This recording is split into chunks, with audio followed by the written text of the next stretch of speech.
సూరి, మా అందరి కథలో నీకు చెప్పాం కదా, మరి నీ కథ ఏమిటి? మనదా? సూర్యుడు,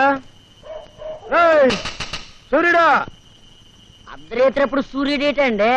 ఎరా అప్పుడే బెల్లం పక్కలో దూరా? ఊరోళ్ళ పక్కన తొంగుంటే మక్కలేదు అంటారండి. ఇంతకీ తమరు ఎందుకు వచ్చారు బాబు?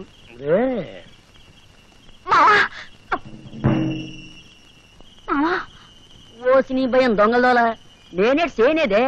ఆయన నేను ఓల్డ్ ఫ్రెండ్స్, పలకరించిపోదామని వచ్చాడు. ఏటుగురు మళ్ళీ ఏమన్నా దొంగతనం చేసినావా ఏమిటి? నువ్వేం భయపడమాక, ఆడేం చేయలే. ఆడితే ఏరే పనుండి వచ్చాలే, కాస్త పక్కకు పోయి మాట్లాడుకుంటాం. భయపడమాక. రే సూర్యుడు, నాకు అర్జెంటుగా 100 రూపాయలు కావాలరా. 100? రే, నా 5వ కూతురు 6వ కాన్పుకి కొంపకి చేరింది. జేబులో ఏడా దమ్మిడి కూడా లేదు. నువ్వే చదరాలి. నాకా లేదు బాబు. అప్పుడు ఎంత పడితే అంత దొరికేది కనుక నువ్వెంత అడిగిన ఇచ్చేవాడిని. ఇప్పుడు నాకే బ్యాటరీ లాటరీ కొడుతుంటే నన్ను అడుగుతా పెట్టుకురు. ఒరే, నువ్వు బేవార్స్ పనులు మానేసిన కాడి నుంచి నీ పని పరం బేవార్స్ అయిందని నాకు తెలుసురా. కానీ ఏం చేయమంటా, తక్కిన కొడుకులంతా బొక్కలో ఉన్నారు. విద్య గలాడు నువ్వు ఒక్కడివే బయట ఉన్నావు. ఒకవేళ నీ దగ్గర డబ్బులు లేకపోతే విద్య బయటకు ది, నీకు లాభం నాకు లాభం. నన్ను నొగ్గే బాబు, నీ కాళ్ళు ఎట్టుకుంటాను బాబు. నన్ను నొగ్గే బాబు. ఇంకో పాలి పొరపాటునైనా నేను జైలుకి వెళ్ళని తెలిస్తే నా భార్య బిడ్డలు నాకు దక్కరు బాబు. పసిబిడ్డతో పాటు అది బయలు దూకి సస్తానంది బాబు. అది అన్నంత పని చేస్తుంది బాబు. ఇప్పుడు నువ్వు నా మాట వినలేదనుకో, ఏదో ఒక కేసు బనాయించి నిన్ను జైల్లో తోస్తాను. నీ పెళ్ళాం బిడ్డలు బావిలో దూకి చేస్తారు. మర్యాదగా నా మాట ఏంటి, నువ్వు సుఖంగా ఉంటావు, నేను సుఖంగా ఉంటాను, నీ పెళ్ళాం బిడ్డలు సుఖంగా ఉంటారు. తెలుసుకో.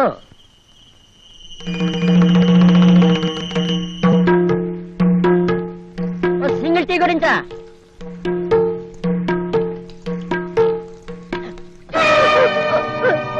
మారడు, ఈ జన్మకి మారడు.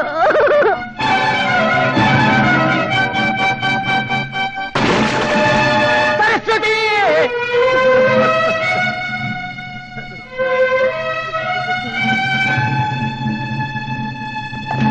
సరస్వతి, నీ వల్లే నా సరస్వతి చచ్చిపోయిందిరా. ఎస్ఐతో నిజం చెప్పి మిమ్మల్ని అరెస్ట్ చేస్తాను. పోలీసులనే భయం కూడా లేకుండా బూతులు తిడతావా? పర్సనాలిటీ లేకపోయినా పవర్ ఉందరా నా చేతిలో.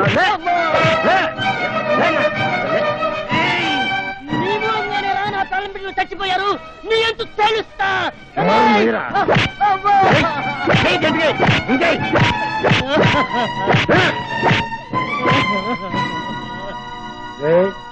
ఈయన్ని ఇప్పుడు వదిలిపెట్టామంటే బజార్లో మన పరువు సాకిరేవు పెడతాడు.